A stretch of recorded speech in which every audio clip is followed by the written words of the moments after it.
आप सभी सम्यक दर्शन की महिमा को समझ रहे हैं। सम्यक दर्शन आत्मा का एक ऐसा परिणाम है जो केवल भव्य जीव को ही प्राप्त होता है, अभव्य को नहीं। अब जीवों में भव्य अभव्यपना आया है तो क्यों आया है? कोई जीव भव्यपने को लेकर के है, कोई जीव अभव्यपने को लेकर के है। इसको किसने बनाया? प्रश्न हमारे तुम्हारे मन में उठ सकता, उठना भी चाहिए, लेकिन इसे किसी ने बनाया नहीं। इस जीव की अपने आप की स्वाभाविक शक्ति है। जैसे जमीन में बीज बोया जाता है, मिट्टी के अंदर जाने पर खाद पानी के योग से अंकुरित होता है, पौधा बन जाता है। मूंग का बीज बोया, मूंग का पौधा बना, उसमें दाने भी आए। अब दाने आने में दाने की स्थिति क्या होती है कि पानी में डालकर उन्हें उबालो तो दाने सीज जाते हैं। कोई कोई दाने उसके अंदर ऐसे भी आ जाते हैं जो उबालने पर सीजते भी नहीं है। अब उन दानों को किसने तैयार कर दिया? बीज को मिट्टी मिली, पानी मिला, खाद मिला, बीज अंकुर बना, बीज पौधा बना, उसमें फल्ली लगी, फल्ली में दाने आए। उन दानों को भी जड़ों से बराबर रस मिला, लेकिन परिणाम जब निकला तो एक दाना पानी में उबल करके सीजने की योग्यता रख रहा है और एक दाना उसी पानी में उबल करके भी नहीं सीज पा रहा। इस अंतर को किसने किया? इस अंतर को उन दोनों दानों में किसने डाला? किसी ने नहीं डाला। वो दाने अपनी योग्यता लेकर के ही परिणमन कर रहे। ऐसे ही इस अनादि संसार में जो जीव परिणमन कर रहे हैं, उन जीवों में कुछ जीवों की स्वाभाविक सामर्थ्य शक्ति भव्यत्वपने को लेकर के है, कुछ की अभव्यत्वपने को लेकर के है। भव्य की परिभाषा जिसमें रत्नत्रय प्रगटाने की योग्यता हो वो भव्य जीव, और जिसमें रत्नत्रय गुण प्रकट करने की योग्यता ना हो वो अभव्य जीव। खत्म काम। अब दूरानुदूर भव्य की भी बात आती है। दूर भव्य उसको कहा जाता है कि भव्यत्व भाव के रूप में अनाज के दाने में सीजने की योग्यता तो है, पर बोरी में बंद रखा रहे, कोई खोले नहीं, कोई निकाले नहीं, तो योग्यता होने पर भी वह सीज नहीं पाता, क्योंकि उसको पकने के सीजने के निमित्त ही नहीं मिल पाते। ऐसे इस भव्य जीव को भव्य होने पर भी दूर भव्य कहा जाता है, और दूर भव्य कहकर के भी दूर भव्य अभव्य के समान है ऐसा भी कह दिया जाता है। ऐसे भव्य और अभव्यों की पहचान क्या है? हम कैसे पहचाने कि ये जीव भव्य है, कैसे पहचाने कि अभव्य है? हमारी पहचान के परे है। ये तो केवल ज्ञान का विषय है। किसका विषय है? किसका विषय है? केवल ज्ञान का विषय। और केवल ज्ञान आज किसी को है ही नहीं, केवल ज्ञान किसी को नहीं है, केवल ज्ञानी भगवान का विषय है। लेकिन आचार्यों ने कहा कि बाहरी लक्षणों से भी हम भव्य अभव्य को थोड़ा पहचान सकते हैं, थोड़ा पहचान सकते हैं, पूरा नहीं पहचान सकते। क्या लिखा है? तत्प्रति प्रीति चित्तेन एन वार्तापि ही सुरता तद भावी भवेद भव्या भावी निर्वाण भाजनम। ऐसा एक श्लोक आया है। जिसकी तत्व के प्रति रुचि, तत्व के प्रति प्रीति, उसी की बात सुनना, उसी की चर्चा करना, उसी को पाने की भावना रखना, ऐसा जीव भव्यत्वपने को लेकर के होता है। और वही भव्य जीव भावी निर्वाण भाजनम, भविष्य में निर्वाण का पात्र बनता है, उसी को मुक्ति की प्राप्ति होती है। एक छोटा सा संस्मरण याद आ गया। गुरुवर आचार्य श्री सन 1983 के समय में ग्रीष्म काल में ईसरी में विराजमान थे। सम्यक शेखर जी के पास ईसरी उदासीन आश्रम में थे। और उस समय आचार्य श्री छत पर रात्रि विश्राम करते थे। पहले पहले नीचे प्रांगण में रात्रि विश्राम करते थे, फिर कुछ समय के लिए आचार्य श्री छत पर भी रात्रि विश्राम करने लगे थे। आचार्य श्री तय करते थे कि रात्रि विश्राम कहाँ करना, अपना फिक्स हो जाता था कि जहां पर आचार्य श्री करेंगे वहीं पर अपन को करना। अपन सोचते ही नहीं थे।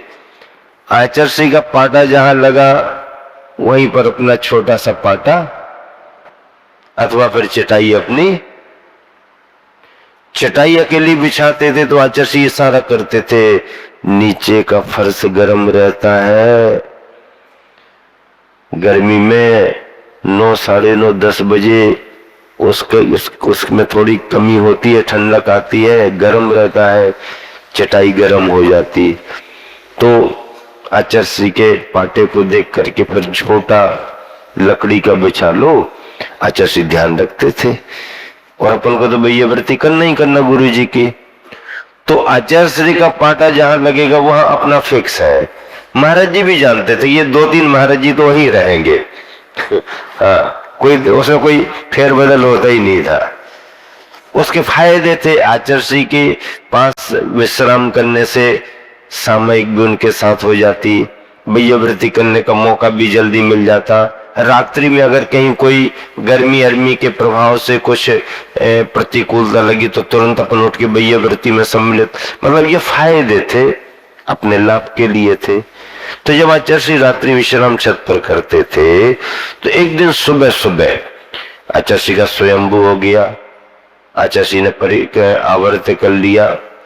आवर्त कर रहे थे तो नीचे धर्मशाला से कोई एक व्यक्ति जोर जोर से रोता हुआ आ रहा था। ऐसी आवाज कर रहा था कि मतलब ऐसा लगा बड़ा व्याकुल है, बड़ा दुखी है, क्या बात है। आचार्य श्री के कान में आवाज गई तो ऐसा लगा कौन आ रहा। हमने जाकर के छत के किनारे से देखा तो वो चला आ रहा था। आचार्य श्री बहुत विकल्प हो रहा है। आचार्य श्री रो रहा था। वो सीढ़ियां चढ़ के छत पर आ गया। आचार्य श्री की आवर्त हुई। आचार्य श्री बैठ गए। आचार्य श्री इशारा किया, क्या बात है भाई, क्यों, क्या कारण है? तो कहने आचार्य श्री क्या बताएं, क्या मुझे बहुत दुख हो रहा है। किस बात का दुख हो रहा भाई? आचार्य श्री रात्रि में सोते समय सपना आया और किसी ने सपने में आकर के मुझसे कहा कि तुम अभव्य हो, तुम्हारा कल्याण नहीं होगा। क्या कहने लगा? सपने में आकर के किसी ने कहा कि तुम अभव्य हो, तुम्हारा कल्याण नहीं होगा। अच्छा से तभी से हमारी नींद खुली है और मुझे बड़ा विकल्प हो रहा है कि मैं अभव्य हूं, मेरा कल्याण नहीं होगा, मैं अभव्य हूं, मेरा कल्याण, सबका कल्याण हो जाएगा, मेरा ही कल्याण नहीं होगा, मैं अभव्य हूं, मेरा कल्याण नहीं होगा। रात भर से नींद नहीं आई आचार्य श्री, मैं बहुत दुखी हूं, आप बताओ गुरुदेव मैं भव्य हूं कि अभव्य। अब आचार्य श्री क्या बताए, ये तो भगवान के ज्ञान का विषय है। लेकिन फिर भी सारी बात समझ करके आचार्य श्री ने फिर धीरे से कहा, देखो भैया ऐसा सुन करके अगर तुम्हें बड़ी व्याकुलता होने लगी, ऐसा सुन करके तुम्हें बड़ा दुख हो रहा है, तो मेरे ख्याल से ये मान करके चलो कि तुम भव्य ही हो। अभव्य को सुनने पर भी ऐसी आकुलता व्याकुलता नहीं होती, ये तुम्हारे भव्यत्व की पहचान है कि तुम्हें सुनने में आ गया तुम अभव्य, तुम्हारा कल्याण नहीं होगा, तुम व्याकुल और दुखी हो रहे, इसका मतलब है तुम भव्य हो। अब भगवान के ज्ञान में जो आएगा वो तो भगवान जाने, लेकिन गुरुवर के ज्ञान में तो ये आ गया कि ये व्यक्ति ऐसा सुनकर के आकुल व्याकुल हो रहा, ये तो भव्य, तो धार्मिक व्यक्ति की पहचान है। तो बाहर से ऐसा पहचाना जा सकता है, लेकिन अंदर के परिणाम को और सूक्ष्मता को तो अरहंत सर्वज्ञ केवल ज्ञानी भगवान ही पकड़ सकते हैं। जिस भव्य जीव को सम्यक दर्शन हो जाता है उसकी चर्चा अपन समझ रहे हैं, और चारों गतियों में सम्यक दर्शन हो जाता है उसकी चर्चा भी कर रहे। लेकिन किस गति में सम्यक दर्शन की प्राप्ति के निमित्त क्या है, कारण क्या है, किस गति में किस गति में क्या क्या कारण बनते हैं। चारों गतियों में अंतरंग कारण तो एक ही है, उसमें परिवर्तन नहीं है। चारों गतियों में चाहे नारकी हो, चाहे देवगति के देवी देवता हो, चाहे मनुष्यों में नर नारियां हो, बूढ़ा बच्चा हो, चाहे त्रियंच त्रियंचनी हो, कोई भी हो, अंतरंग में तो सबका एक सा ही भाव रहता है। सम्यक दर्शन के पाने की योग्यता में संगी हो, पंचेंद्री में संगीपना हो, पर्याप्तक हो, जागृत उपयोग वाला हो, 8 वर्ष अंतर्मुहूर्त की स्थिति प्राप्त कर ली हो, आदि आदि शर्तों को पूर्ण करता हुआ वो जीव फिर अंतरंग के परिणामों में क्या रहेगा। चारों गतियों में दर्शन मोहिनी कर्म में से मिथ्या तो सम्यक तो और मिथ्या सम्यक, मिथ्या तो सम्यक तो प्रकृति जो है, इन 3 प्रकृतियों के और अनंतानुबंधी कसाय संबंधी क्रोध मान माया लोभ, इन 4 कसायों के 4 कसाएं अनंतानुबंधी संबंधी, ये चारित्र मोहिनी की प्रकृति हो गई, और दर्शन मोहिनी में से मिथ्या तो सम्यक मिथ्या तो और सम्यक तो प्रकृति, इन 3 4 3 7, इन 7 प्रकृतियों के क्षय होने पर छायक सम्यक दर्शन, उपसम होने पर औपसमिक सम्यक दर्शन, और 6 उपसम मिलाकर के 6 उपसम होने पर छायोपसमिक सम्यक दर्शन होता है। ये अंदर के करण परिणामों की बात है, लेकिन ऐसे कर्म परिणामों को पाने के लिए क्या क्या निमित्त बनते हैं चारों गतियों में, तो पिछले दिनों में थोड़ी सी चर्चा नरक गति को लेकर के की थी। नरक के नारकी जीवों को, नरक कितने हैं, पृथ्वियां 7 है और उसमें 84 लाख और नरक और बेलोरी और वो अलग अलग बात है, लेकिन सामान्य से 7 नरक है ऐसा कह देते। क्या कह देते हैं, 7 नरक है, 7 पृथ्वियां उनमें नरक है। तो इन 7 पृथ्वियों के नारकी जीवों को सम्यक दर्शन की प्राप्ति में क्या क्या निमित्त बनते हैं। तो पहली बात तो वहां पर जाति का स्मरण भी है, उन नारकी जीवों को अगर अपने अतीत भव की स्मृति आ गई, हालांकि संभावना कम रहती है क्योंकि उनकी व्यस्तताएं बहुत ज्यादा रहती हैं। नारिकियों की व्यस्तता रहती ना, बिल्कुल एकदम ऑटोमेटिक प्लांट है सिस्टम, इसको पकड़ा उसको पकड़ा, इसको गिराया उसको गिराया। वो तो कहीं कोई संडे वनडे अवकाश दिवस भी नहीं है, छुट्टी का दिन नहीं, कुछ भी नहीं।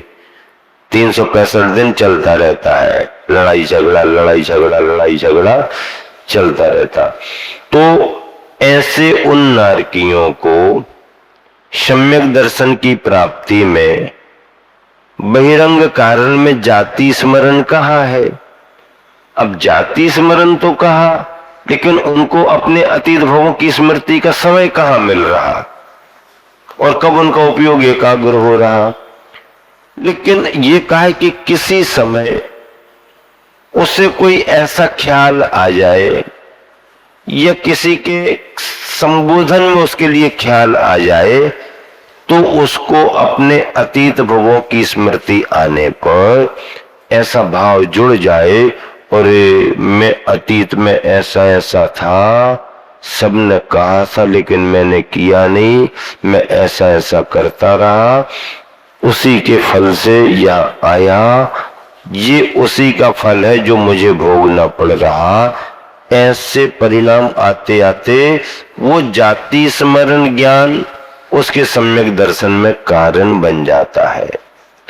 पुण्य पाप पर श्रद्धान कर लेता है, आत्मा परमात्मा पर श्रद्धान कर लेता है, सच्चे धर्म को पालने का संकल्प मन में आने लगता है, तो जाति स्मरण उसके सम्यक दर्शन में कारण बन जाता है। दूसरा कारण क्या है? वेदनानुभव। दूसरा कारण क्या है? वेदनानुभव। अब वेदनानुभव का मतलब क्या है? वेदना तो सभी नारकियों को हो रही, लेकिन वो सामान्य वेदना है। उस वेदना में भी कभी कोई तीव्र वेदना के काल में उसका उपयोग इस रूप में स्थिर हो जाए कि ऐसी तीव्र वेदना मुझे किस कारण से मिल रही है, और कारण का उसको ख्याल आने लगे कि हमारे ही अपने कर्मों के कारण मिल रही है, तो वो तीव्र वेदना का अनुभव भी उस नारकी जीव को सम्यक दर्शन में कारण बन जाता है। ऐसा धर्म श्रवण तो नरकों में जाति स्मरण, वेदनानुभव और धर्म श्रवण बहिरंग सम्यक दर्शन के कारण है।